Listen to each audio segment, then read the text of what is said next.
नमस्कार, पत्रिका टीवी की खास पेशकश पे आपका स्वागत है। महंगाई को लेकर आज जयपुर में बड़ी रैली कांग्रेस ने आयोजित की। राष्ट्रीय रैली थी जिसमें कांग्रेस के सभी बड़े नेता शामिल हुए। राहुल गांधी, सोनिया गांधी, प्रियंका गांधी समेत जो कांग्रेस के मुख्यमंत्री हैं और जो बड़े नेता हैं वो सभी इस रैली में शामिल हुए। और राजधानी जयपुर में यानी कि दिल्ली से निकलकर पहली बार राष्ट्रव्यापी रैली जयपुर में हुई। और जैसा कि मुख्यमंत्री ने कहा, ये ऐतिहासिक रैली और मोदी सरकार के पतन की शुरुआत इस रैली से हुई। लेकिन इस रैली में राहुल गांधी का संबोधन भी खास चर्चा में रहा। राहुल गांधी ने आज महंगाई को लेकर तो बात की ही, साथ में हिंदू और हिंदुत्व की बात भी उन्होंने छेड़ी और उन्होंने बाकायदा परिभाषा भी दी। और इसी जो भाषण राहुल गांधी का हुआ, मुख्यमंत्री अशोक गहलोत का हुआ, प्रियंका गांधी का हुआ, इन सभी भाषणों को लेकर इनके मायने क्या हैं और ये सब चीज़ समझेंगे अगले आधे घंटे में। हमारे साथ पत्रिका के वरिष्ठ पत्रकार अनंत मिश्रा जी और दौलत सिंह चौहान जी रहेंगे, जिन्होंने पूरा भाषण देखा, पूरी रैली को देखा उन्होंने, और वो समझाएंगे आपको सरल भाषा में आखिरकार जिस तरह से 5 राज्यों में चुनाव है, पंजाब में उत्तर प्रदेश की लड़ाई है और हिंदू और हिंदुत्व को लेकर जिस तरह से चुनाव से पहले ये मुद्दा एक बार फिर से सियासी गलियारों में अब गूंजने लगा है, क्योंकि हिंदू और हिंदुत्व को लेकर उत्तर प्रदेश में जिस तरह से सलमान खुर्शीद की जो किताब आई थी उसके बाद से ये चर्चा में आया। और राहुल गांधी ने भी ये अपने भाषण के दौरान ये कहा कि इस वक्त हिंदू और हिंदुत्व 2 शब्दों की लड़ाई है, दोनों के शब्दों के मायने अलग हैं, दोनों के शब्द के अर्थ अलग है, लेकिन किस तरह से उन्होंने परिभाषित किया और किस इस परिभाषा के मायने क्या है ये आपको पूरा समझाएंगे। लेकिन उससे पहले आपको सुनाते हैं राहुल गांधी ने अपने संबोधन में क्या कुछ कहा। एक आत्मा नहीं हो सकती। क्या 2 जीवों की एक आत्मा हो सकती है? नहीं हो सकती। वैसे ही 2 शब्दों का एक मतलब नहीं हो सकता।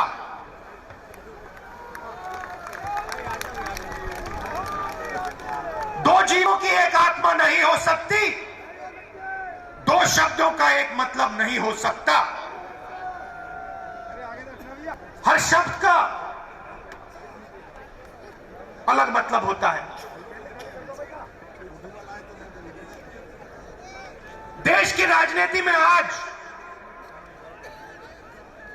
2 शब्दों की टक्कर है, अलग शब्दों की।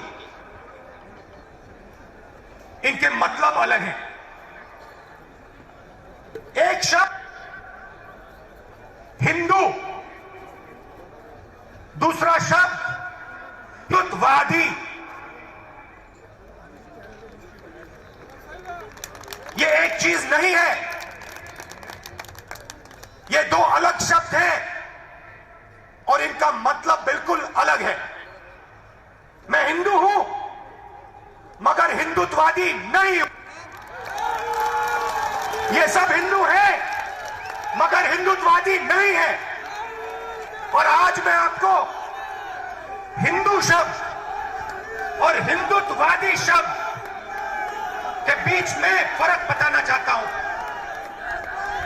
भाइयों और बहनों, महात्मा गांधी हिंदू, सही बोला?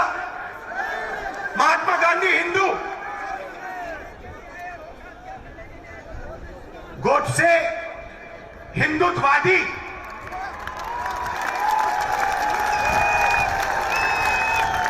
फर्क क्या होता है? फर्क मैं आपको बताता हूं। चाहे कुछ भी हो जाए, हिंदू सत्य को ढूंढता है। मर जाए, कट जाए, पिस जाए, हिंदू सच को ढूंढता है। उसका रास्ता सत्याग्रह। पूरी जिंदगी वो सच को ढूंढने में निकाल देता है। महात्मा गांधी ने ऑटोबायोग्राफी लिखी, माई एक्सपेरिमेंट्स विद ट्रूथ, मतलब पूरी जिंदगी उन्होंने सत्य को समझने के लिए, सच को ढूंढने के लिए बिता दी, और अंत में एक हिंदुत्ववादी ने उनकी छाती में 3 गोली मारी। सुना आपने, राहुल गांधी हिंदू और हिंदुत्व की परिभाषा बता रहे थे। ये रैली आयोजित तो की गई थी महंगाई को लेकर, लेकिन जो फोकस रहा राहुल गांधी का वो हिंदू और हिंदुत्व को लेकर रहा, और इसके मायने हम समझेंगे। हमारे साथ वरिष्ठ पत्रकार दौलत सिंह चौहान जी और अनंत मिश्रा जी भी वर्चुअली जुड़ चुके हैं, और उनसे जानेंगे, क्योंकि पत्रिका टीवी लगातार इस तरह से दौरे जब होते हैं, भाषण होते हैं, उनको आपको सरल भाषा में क्या मायने निकलते हैं वो आपको समझाने का प्रयास रहता है। और वरिष्ठ पत्रकार जिन्होंने बरसों तक पत्रकारिता की और इतने लंबे अनुभव के बाद आपको वो समझाने की कोशिश करेंगे। हमारे साथ जुड़ गए हैं, आपका स्वागत है दौलत जी और अनंत मिश्रा जी। दौलत जी, हम अगर समझें, अगर इस रैली को लेकर कि जिस तरह से ये रैली हुई है, महंगाई को लेकर रैली हुई थी, और मोदी सरकार के पतन की बात भी की जा रही है, पेट्रोल डीजल गैस सिलेंडर सबकी बात की जा रही है, सबका ध्यान इसी तरफ था। महंगाई को लेकर भाषण होगा और महंगाई को लेकर कुछ नया, राज्य सरकार भी कुछ घोषणा कर सकती है महंगाई कम करने को लेकर अपने स्तर पर। तो अगर हिंदुत्व की बात राहुल गांधी कर रहे हैं, तो राहुल गांधी के हिंदुत्व की बात करना, हिंदू और हिंदुत्व की, ये किस ओर इशारा कर रही है और इसके मायने क्या है? दौलत जी। नहीं, देखिए, एक चीज तो समझनी पड़ेगी, मुद्दा जो है वो महंगाई का ही है, और इस रैली के आयोजन के पीछे मेन मकसद भी यही था। लेकिन मुझे ये लगता है कि जिस पैमाने पर इस भीड़ आई है इस रैली में, उसको देखते हुए राहुल गांधी ने इस अवसर का लाभ उठाया है और कहीं न कहीं ये हिंदू और हिंदुत्व का मुद्दा लिया है, और ये बहुत बहुत बड़ी रिस्क भी है। अब क्योंकि भारतीय जनता पार्टी इसको किस रूप में भुनाएगी, क्योंकि इन बातों को, क्योंकि कांग्रेस में एक बहुत बड़ी कमी ये होती है कि यहाँ कहीं ना कहीं जो बात कही जाती है वो ठीक ढंग से कह नहीं पाते हैं। कांग्रेस में ये एक बहुत बड़ी कमी है। आज भी राहुल गांधी के अलावा इतने भाषण हो, लेकिन मुझे नहीं लगता है कोई भी नेता भाषण देने की तैयारी करके आया हो। इतने बड़े बड़े नेता रहे कांग्रेस में, मंत्री पद, केंद्रीय मंत्री रहे, मुख्यमंत्री रहे, यदि आप भाषण सुनो तो ये कहीं तालमेल नहीं मिलता कि वो कहना क्या है, और इसकी वजह से मतलब इनका इफेक्ट भी नहीं होता है। लेकिन आज राहुल गांधी ने जिस तरह से भाषण दिया है, अपनी बात जनता को समझाने में कहीं सफल रहे। मुद्दा उन्होंने किया वो अलग चीज, हिंदू और हिंदुत्व वास्तव में आज की एक बहुत बड़ी सच्चाई है जो इसकी समझनी है। कांग्रेस के हिसाब से एक बहुत बड़ी लड़ाई है। जनता को उन्होंने खास करके जनता ने कहा भी है, प्रियंका ने, जनता ने भी कहा कि जनता इस सरकार की जवाबदेही करनी पड़ेगी। अब इसके बिना जो है कहीं ना कहीं आते हैं जब मुद्दे बदल जाते हैं और किस तरीके से एक मुद्दे के ऊपर लोग भ्रमित होकर के करते हैं, ये चिंता का है। और ये इस हालांकि राहुल गांधी ने भाषण महंगाई का भी जिक्र किया है, और वो अकेले नेता रहे उन्होंने आपको ये बताया कि कैसे यूपीए के शासन में रसोई वो पेट्रोल डीजल उनके क्या भाव थे और आज क्या भाव है, सारी चीजें उन्होंने गिनाई है। कोई नेता ऊपरा ऊपरी बात और जिस तरह से जाते हैं, उसी का कारण कांग्रेस की बात जनता को उस तरह से समझ में नहीं आ पाती है, जिस तरह से जनता पार्टी के लोग शब्दों का जाल बुनते हैं, शब्दों से खेलते हैं, किस तरह के जुमले बुनाते हैं। तो दौलत जी, सवाल यह है कि चुनाव उत्तर प्रदेश में है, पंजाब में है, और बात राजस्थान से की जा रही है।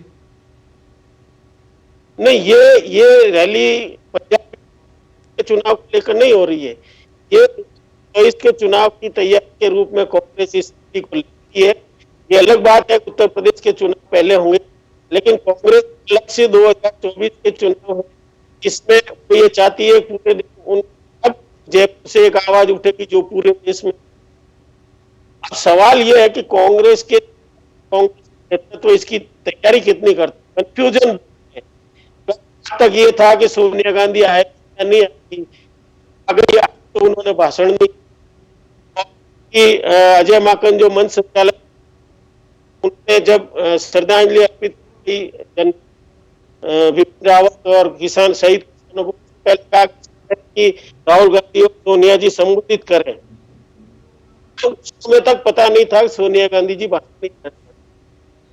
तो परिस्थितियां हैं, कहीं न कहीं कांग्रेस को अभी और तैयार करनी पड़ेगी, जनता का जीत के लिए, जनता तक अपनी बात पहुंचाने के लिए बहुत तरीके से, सुनियोजित तरीके से आना पड़ेगा। वो कांग्रेस परफेक्ट रूप से जनता के सामने नहीं है।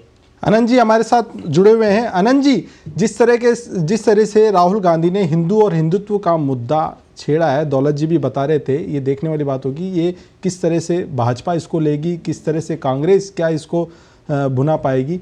आप किस तरह इसके मायने क्या निकालते हैं कि इस तरह के जो परिभाषा चुनाव से पहले, यूपी चुनाव, पंजाब चुनाव, 5 राज्यों के चुनाव से पहले राहुल गांधी का ये जो हिंदू और हिंदुत्व को लेकर परिभाषित किया गया है उनकी तरफ से? देखिए ओम जी, सीधी सी बात है, जैसा दौलत जी विचार रखे, कांग्रेस ने इतनी बड़ी जो रैली की है, केंद्र सरकार में भारतीय जनता पार्टी और जिन 5 राज्यों चुनाव हो, भारतीय जनता पार्टी के होता, राहुल गांधी महंगाई, केंद्र सरकार और बाकी 4 राज्यों में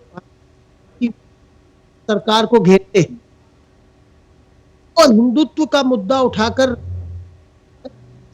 जाने में भाजपा ऐसा मुद्दा मुकाबला कांग्रेस नहीं कर सकती। मुद्दे पर कांग्रेस भारतीय जनता कर सकती, ये विगत चुनाव में हमने देखा है।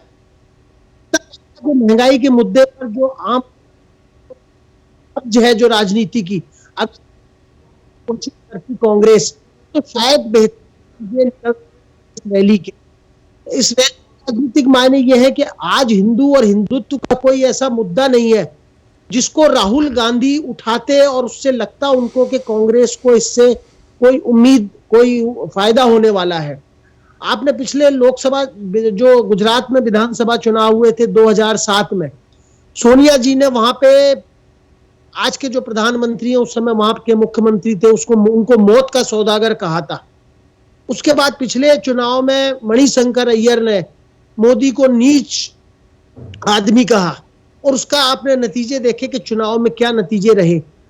कांग्रेस धर्मनिरपेक्षता के मुद्दे पर अपना ढंग से बचाव नहीं कर पाती, तो हिंदुत्व के मुद्दे पर भाजपा का मुकाबला करेगी। इसमें जितने भी हमारे श्रोता हैं या जितने राजनीतिक पंडित हैं, उनको संदेह होता है। दूसरी बात जो अभी हमने भी उठाई देखी कि कांग्रेस को ये नहीं पता कि हमारी राष्ट्रीय अध्यक्ष आज संबोधित करेंगी कि नहीं करेंगी। उनका आना, उनके स्वास्थ्य कारणों को देखते हुए वो नई भाषण किया उन्होंने, ठीक है, लेकिन कांग्रेस को अगर 2024 के लोकसभा चुनाव और अभी विधानसभा चुनाव में मुकाबला करना है, तो कांग्रेस को संगठनात्मक ढांचे पर, संगठनात्मक मुद्दे पर अपने आप को खड़ा करना पड़ेगा। 2.5 साल से सोनिया गांधी अंतरिम अध्यक्ष बनी है। कांग्रेस ये नहीं तय कर पा रही कि राहुल गांधी को फिर से अध्यक्ष बनाना है या सोनिया अध्यक्ष रहेंगी, या राहुल नहीं आएंगे तो उनकी जगह कौन आएगा। राहुल गांधी ने यह कहते अध्यक्ष पद छोड़ा था कि गांधी परिवार के बाहर के व्यक्ति को अध्यक्ष बनाओ। इसका मतलब गांधी परिवार के बाहर का कोई अध्यक्ष मिल नहीं रहा और सोनिया गांधी अपने अध्यक्ष की जो जिम्मेदारी है, जो भागदौड़ करनी चाहिए, जो कांग्रेस बिखरी हुई है उसको एक करना चाहिए। अलग अलग राज्यों में कांग्रेस के नेता छोड़ के दूसरे दलों में जा रहे हैं, कोई टीएमसी में जा रहा है, कोई बीजेपी में जा रहा है, और हर राज्य के अंदर जहां कांग्रेस मजबूत है, इतने गुटबाजी में कांग्रेस बटी हुई है कि 2024 के लोकसभा चुनाव में कांग्रेस किस तरह मुकाबला कर पाएगी। महंगाई निश्चित रूप से आज एक आम भारतीय के लिए एक मुद्दा है और कांग्रेस जिस पे रैली उन्होंने की थी, अगर कांग्रेस इस पे फोकस रखती तो मेरे हिसाब से शायद कांग्रेस को ज्यादा फायदा होता। हिंदुत्व का मुद्दा देकर उन्होंने भारतीय जनता पार्टी के पाले में एक ऐसी गेंद डाल दी है जिसका शायद भारतीय जनता पार्टी इंतजार कर रही हो। आनंद जी, जिस तरह से राहुल गांधी ने आपने कहा कि राहुल गांधी ने, कांग्रेस ने भाजपा को एक मौका दे दिया है बयानबाजी करने का, और चुनाव से पहले इस तरह की जिस तरह से भाजपा के ऊपर आरोप भी लगते हैं कि वो पोलराइजेशन करके, ध्रुवीकरण करके चुनाव में उतरती है और मुद्दों के चुनाव नहीं लड़के वो इस तरह की बातों से आके बयानों से चुनाव में उतरती है, तो क्या इसका उत्तर प्रदेश और पंजाब में फायदा, ये नुकसान किस तरह से देखते हैं आप? नहीं ओम जी, आपने सही सवाल उठाया कि भारतीय जनता पार्टी पर जो आरोप लगते हैं कि वो हिंदू या सांप्रदायिक मुद्दों को रंग देकर चुनाव में अपनी बैतरणी पार करना चाहती है, लेकिन इसके लिए दोष किसको दिया जाए? भारतीय जनता पार्टी करती है वो तो उसका अपना फैसला है, लेकिन जब कांग्रेस, जो आज जिन मुद्दों को लेकर कांग्रेस को भाजपा को घेरना चाहिए, उन मुद्दों की अनदेखी करके कांग्रेस अगर हिंदुत्व का मुद्दा दे रही है तो भारतीय जनता पार्टी इसको क्यों नहीं लपकेगी? राजनीति में कांग्रेस हो चाहे भारतीय जनता पार्टी या कोई भी दल, वो जब चुनाव आते हैं तो उसको लगता है कि किस मुद्दे को उठाने से उनको फायदा होगा। मुझे नहीं लगता कि आज कांग्रेस को हिंदू और हिंदुत्ववादी या गांधी और गॉडसे की विचारधारा का फर्क समझाने की जरूरत थी, और निश्चित रूप से मेरा ही नहीं बल्कि जितने भी राजनीति को समझने वाले हैं उन सबका ये शायद मानना होगा कि हिंदू और हिंदुत्ववादी सोच का राहुल गांधी विश्लेषण करें, ये शायद ही किसी के गले उतरे कि राहुल गांधी एक तरफ कहते हैं कि हिंदुत्ववादी सोच को लेकर भारतीय जनता पार्टी आगे बढ़ती है, लेकिन आपको याद होगा पिछले लोकसभा चुनाव से पहले राहुल गांधी सोमनाथ के मंदिर में जनेऊ पहनकर गए थे। वो क्या था? वो भी तो राजनीति थी एक तरीके से, वो धर्म की राजनीति नहीं थी। राहुल गांधी ने ये दिखाने की कोशिश की थी कि मैं भी ब्राह्मण हूं। इससे पहले शायद ही किसी ने राहुल गांधी को जनेऊ में देखा हो, लेकिन जनेऊ का प्रचार करना, हिंदुत्व का प्रचार करना, इन मुद्दों से अगर कांग्रेस बचना चाहती तो शायद बेहतर होता चुनाव की दृष्टि से। आज पंजाब को छोड़कर कांग्रेस किसी भी राज्य में सत्ता में नहीं है, और खासकर अगर हम यूपी की बात करते हैं जहां से 80 लोकसभा सीटें आती हैं, और 2014 के चुनाव में कांग्रेस वहां सिर्फ 2 सीटें जीत पाई थी, और प्रियंका की गांधी के नेतृत्व में जब लोकसभा चुनाव कांग्रेस वहां पे लड़ी तो वो 2 सीट की 1 सीट रह गई, अमेठी सीट भी हार गई। इसके बाद कम से कम कांग्रेस को, उनके रणनीतिकारों को ये मुद्दे तय करते समय सोचना चाहिए कि कौन सा मुद्दा हम किस समय उठा रहे हैं। आपको याद होगा इस समय भी अयोध्या में राम मंदिर का निर्माण का कार्य शुरू हो गया है, और कांग्रेस ने अगर ये मुद्दा उठाया है तो ये सिर्फ गांधी और गॉडसे तक सीमित नहीं रहेगा, ये राम मंदिर तक भी जाएगा। फिर काशी में, जो काशी और मथुरा का भारतीय जनता पार्टी के है, वहां पे भी जो मंदिर के निर्माण को लेकर निश्चित रूप से भारतीय जनता पार्टी इसको भुनाना चाहेगी, और भारतीय जनता पार्टी कहेगी कि महंगाई के मुद्दे पे रैली करने वाली कांग्रेस हिंदू और हिंदुत्व के मुद्दे को अगर उछाल रही है तो इसका मतलब वो चाहती जी 5 राज्यों के मुद्दे लड़े जाएं और तय किया जाए कि हिंदुत्व का पक्षधर कौन है, हिंदू कौन है और हिंदुत्ववादी कौन है। दौलत जी से हम समझना चाहेंगे। दौलत जी, महंगाई को लेकर ये रैली थी, प्रियंका गांधी उत्तर प्रदेश में महिलाओं की बात करती हैं, उनका मुद्दा जो है महिलाओं के इर्द गिर्द है। राहुल गांधी महंगाई को आके जो महिलाओं को इर्द गिर्द है, राहुल गांधी महंगाई को लेकर रैली करते हैं जयपुर में और बात करते हैं हिंदुत्व की। क्या मुद्दों का भटकाव, क्या कांग्रेस एक जो कमी यहाँ देखी जा रही है कि एक लाइन पर नहीं चलने वाली कि हमारा महंगाई का मुद्दा होगा, महिलाओं का मुद्दा होगा, या हिंदुत्व का, धर्म की राजनीति का मुद्दा होगा, क्या कुछ होगा? तो ये जो भटकाव है कांग्रेस में, इसका कितना खामियाजा उठाना पड़ेगा? क्योंकि पहले ही खामियाजा बहुत कुछ उठा चुकी है और देश उसका भुगत रहा है कि विपक्ष कमजोर है, उसका नुकसान सीधा सीधा देशवासियों को हो रहा है। नहीं, आप ये देखिए कि कांग्रेस के पास खोने के लिए तो कुछ है नहीं। कांग्रेस आज जिस स्थिति में है उसमें इससे बुरा और उसके साथ क्या हो सकता है। ऐसी परिस्थिति में कांग्रेस का नेतृत्व जिस तरह से बिहेवियर कर रहा है, पहली बात तो ये है कि नेतृत्व भी अभी तय नहीं है कि नेतृत्व कौन करेगा। प्रियंका गांधी बहुत अच्छा भाषण देती है अच्छे से, आज जिस तरह से राहुल गांधी बोले वो भी लग रहा है कि अब धीरे धीरे पटरी पा रहे हैं। लेकिन सवाल ये है कि इनके जो सलाहकार हैं, मुझे ये लगता है कांग्रेस के अंदर कुछ लोग ऐसे हैं जो कहीं ना कहीं से इस तरह की व्यवस्था कर देते हैं, कांग्रेस पार्टी यदि पटरी पाती हुई दिखती है तो वापस डीरेल हो जाती है वो। तो ये तो तभी दूर खत्म हो सकती है बात जब नेतृत्व खुद फैसले करे या रणनीतिकारों को भी वो गाइड कर सके कि हमें किस तरह की रणनीति बनानी चाहिए। अभी मुझे ये लग रहा है कि इनको जो कुछ बता दिया जाता है वो बोल देते हैं, उसकी वजह से ये सारा कंफ्यूजन पैदा होता है। मुद्दा गलत नहीं है। आज सबसे बड़ा मुद्दा ये है कि अगर भारतीय जनता पार्टी की सरकार उत्तर प्रदेश की पूरी यदि मंदिरों के विकास में या लगी हुई है तो ठीक है। राहुल गांधी एक मंदिर में दर्शन करने जाएंगे तो वो सवाल उठा देंगे कि देखो हम कर रहे हैं, वो ये ऐसे कर रहे हैं। क्या उनको मंदिर में जाने का हक नहीं है? क्या जो लोग बीजेपी के विरोधी है उनके लिए मंदिर नहीं है, सिर्फ बीजेपी वालों के लिए मंदिर है? ये थोड़ा मतलब कंफ्यूजन तो देश के अंदर कहीं न कहीं क्रिएट करने में बीजेपी सफल रही है।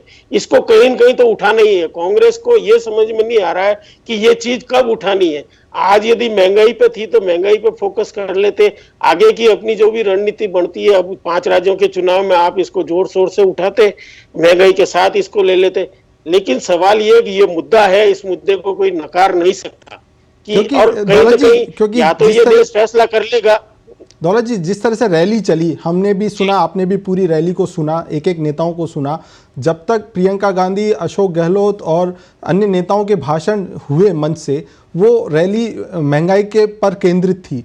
जैसे ही राहुल गांधी का भाषण हुआ उसके बाद से रैली हिंदुओं और हिंदुत्व पर शिफ्ट हो गई और उसके बाद सोनिया गांधी का भाषण होना था, जैसा आपने भी सुना, मैंने भी सुना कि मन से अजय माकन बोल रहे थे कि सोनिया गांधी जी का होगा भाषण, नहीं हुआ। तो ये क्या एन होना था, एन वक्त पे कैंसिल हुआ राहुल गांधी के भाषण के बाद? क्या कुछ नजर आ रहा है इसमें? नहीं, इसमें सीधी सिंपल बात यह है, कहीं कहीं वहां पे कंफ्यूजन था।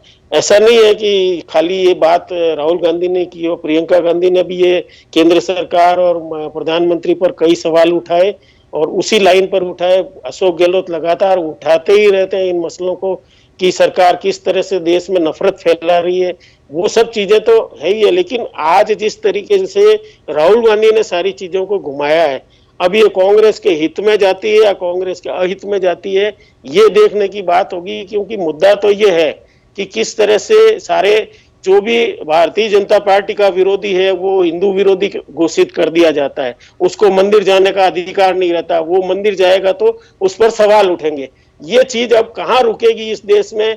क्या सिर्फ भाजपा का समर्थन करने वाले ही हिंदू रहेंगे, बाकी लोग यदि भाजपा के खिलाफ वोटिंग करते हैं तो वो गैर हिंदू हो जाएंगे? ये एक बड़ा सवाल है और इसको देश की जनता को ही तय करना आखिर में जाके। अगर भारतीय जनता पार्टी के पक्ष में ही देश की जनता या हिंदू बहुसंख्यक चलते रहते हैं तो निश्चित रूप से आने वाले समय में हो सकता है हमारा संविधान भी बदल जाए। हम हो सकता है कि धर्मनिरपेक्षता शब्द को संविधान से हटा दे। 2000 अगला जो 24 का चुनाव यदि बीजेपी जीतती है, पॉसिबल है कि धर्मनिरपेक्ष शब्द हमारे संविधान में से हटा दिया जाए। ये उसी लाइन पे हमारा देश चल रहा है। अब जनता इसका समर्थन करेगी या नहीं करेगी आगे चल के, वो तो जनता जानती है। और जनता के हाथ में जिस तरह के संकेत अभी मिले हैं, जो उपचुनाव के और जो नतीजा है, पश्चिम बंगाल के जो नतीजा है, उससे लगता है कि देश में एक वर्ग ऐसा भी है जो भारतीय जनता पार्टी की नीतियों से सहमत नहीं है और घोर हिंदूवादी ये देश बनना नहीं चाहता है। आनंद जी के पास जाना चाहूंगा। आनंद जी, राहुल गांधी ने हिंदू और हिंदुत्व के अलावा राष्ट्रीय स्वयंसेवक संघ को भी निशाने पर लिया। इसके अलावा मैं दौलत जी के पास भी जाऊंगा एक सवाल लेकर, पहले अनंत मिश्रा जी की। जी ओम जी, बिल्कुल आपने जो कहा कि अशोक गहलोत या प्रियंका गांधी, इससे पहले जो भी नेता थे वो महंगाई के मुद्दे पर चर्चा कर रहे थे, क्योंकि आम भारतीय की एक आज दुखती नस है।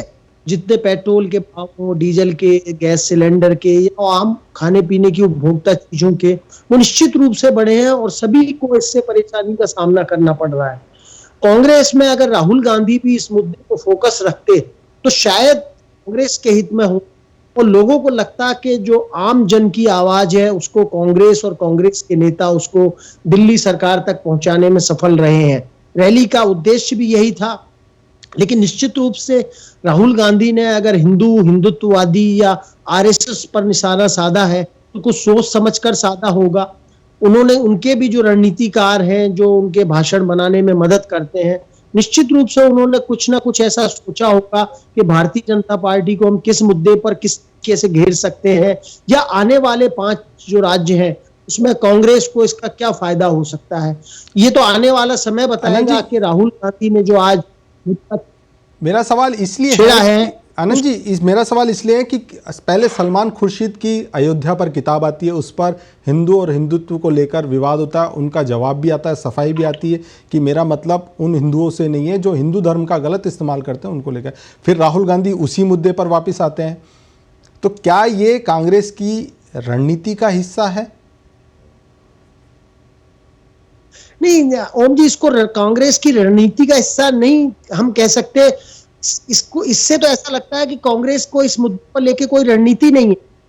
हर चुनाव से पहले इस तरह का मुद्दा बीजेपी को थमा देना, जो जिस मुद्दे पर कांग्रेस भाजपा का मुकाबला नहीं कर सकती। दौलत जी ने सही सब सवाल उठाया कि देश में बहुत सा ऐसा बड़ा वर्ग है जो भारतीय जनता पार्टी की नीतियों से, उनके सिद्धांतों से, उनकी विचारधारा से सहमत नहीं है, और जो जिस तरीके के कुछ ऐसे धारा 370 हटाने का जो काम हुआ, निश्चित रूप से वो भारतीय जनता पार्टी और जनसंघ का चुनावी एजेंडा सालों से रहा है।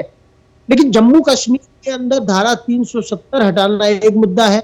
दौलत जी के एक जो मुद्दा है जो उन्होंने उठाया, जो उन्होंने आशंका जाहिर की कि अगर 2024 में भारतीय जनता पार्टी जीतती है तो संविधान से कहीं धर्मनिरपेक्षता का शब्द नहीं खत्म हो जाए।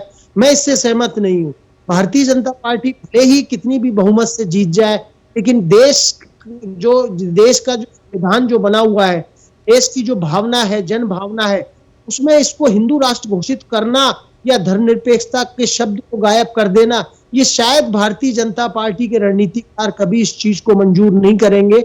और दौलत जी, मैं दौलत जी के पास जाना चाहूंगा। दौलत जी, 2014 से पहले महंगाई को लेकर जिस तरह से विपक्ष में जो आज सत्ता में है भाजपा ने सड़कों पर निकलकर बहुत हंगामा किया और बहुत विरोध प्रदर्शन किया और एक माहौल खड़ा किया देश की जनता के सामने कि महंगाई एक बड़ा मुद्दा है, और निश्चित तौर पर महंगाई एक बड़ा मुद्दा भी है, मगर कांग्रेस इसको अभी तक भुना नहीं पाई। लग रहा था कि आज की जो राष्ट्रव्यापी रैली है इसके बाद महंगाई को लेकर कांग्रेस एक मूवमेंट खड़ा करेगी, पूरे देश में ये मुद्दा जाएगा और एक आवाज़ उठाई जाएगी। लेकिन जिस तरह से ये भटका हुआ, क्या इसका नुकसान होगा और कांग्रेस क्यों ऐसा नहीं कर पा रही कि एक मुद्दे को पकड़कर वो सरकार से कोई सवाल जवाब पूछ सके? नहीं, मैं ये कह रहा हूं कि आज की रैली महंगाई को लेकर थी।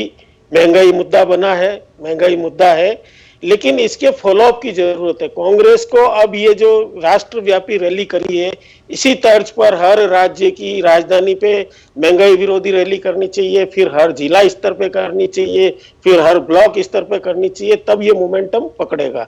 अब रहा सवाल राष्ट्रीय स्तर के नेतृत्व ने जिस तरह का असमंजस है, वो तो कांग्रेस की समस्या है ही है, इसमें कोई डाउट है नहीं।